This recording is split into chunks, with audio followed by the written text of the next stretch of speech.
Calendar पलटने वाले हैं और हम एक ऐसी खगोलीय घटना के गवाह बनने वाले हैं जो सिर्फ आसमान का नजारा नहीं बल्कि हमारे जीवन और देश दुनिया पर भी गहरा असर डालने वाली है। हम बात कर रहे हैं साल के दूसरे और आखिरी चंद्र ग्रहण की, जो 7 सितंबर यानी आज लगने जा रहा है।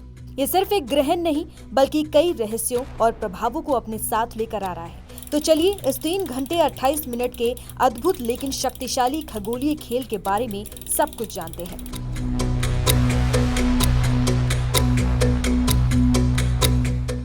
आज हम बात करने वाले हैं एक बेहद खास और कुछ हद तक दुर्लभ खगोलीय घटना की, जो इसी साल घटित होने वाली है। क्या आपने कभी सोचा है कि जब आसमान का रंग बदलता है तो उसका हमारे जीवन पर क्या असर होता है, या जब एक ही दिन पर 2 बड़ी घटनाएं एक साथ घटे तो उनका मतलब क्या हो सकता है। हम बात कर रहे हैं साल 2025 के दूसरे और आखिरी चंद्र ग्रहण की। ये सिर्फ एक चंद्र ग्रहण नहीं है बल्कि इसी दिन से पितृपक्ष की भी शुरुआत हो रही है। एक ऐसा दुर्लभ संयोग जो कई मायनों में बेहद महत्वपूर्ण है। ये कोई साधारण चंद्र ग्रहण नहीं होगा बल्कि एक पूर्ण चंद्र ग्रहण है। भारतीय समय अनुसार ये ग्रहण 7 सितंबर की रात 9:58 पर शुरू होगा और रात 1:26 पर इसकी समाप्ति होगी।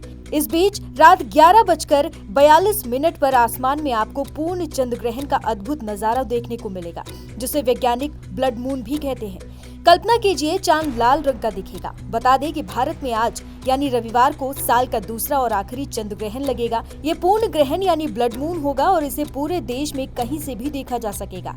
ये साल 2022 के बाद भारत में दिखने वाला सबसे लंबा पूर्ण चंद्र ग्रहण होगा। ग्रहण का नजारा भारत के साथ ही एशिया, पश्चिमी ऑस्ट्रेलिया और यूरोप समेत दुनिया के कई हिस्सों में दिखाई देगा।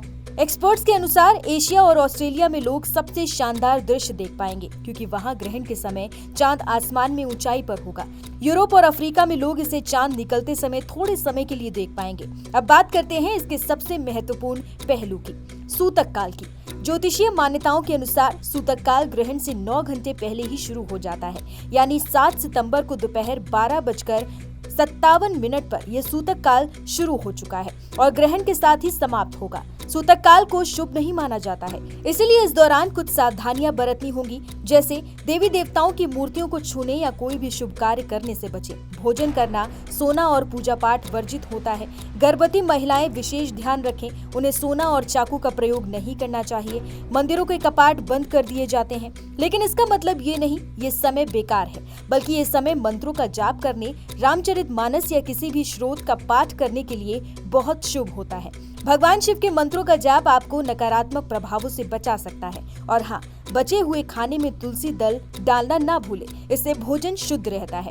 ज्योतिषों के अनुसार इस चंद्र ग्रहण का प्रभाव सभी 12 राशियों पर पड़ेगा, लेकिन कुछ राशियों के लिए ये बेहद शुभ रहेगा और कुछ के लिए थोड़ा अशुभ। जिन राशियों के लिए ये चंद्र ग्रहण विशेष रूप से शुभ है, उनमें शामिल हैं मिथुन, कर्क, वृश्चिक और मीन। तो अगर आप इन राशियों में से हैं तो ये आपके लिए अच्छी खबर हो सकती है। वैज्ञानिक बताते हैं कि चंद्र ग्रहण तब लगता है जब सूर्य और चंद्रमा के बीच हमारी पृथ्वी आ जाती है, जिससे सूर्य का प्रकाश पूरी तरह चंद्रमा तक नहीं पहुंच पाता। इस बार हम एक पूर्ण चंद्र ग्रहण देखने वाले हैं, जिसकी कुल अवधि भारत में 3 घंटे 28 मिनट की होगी।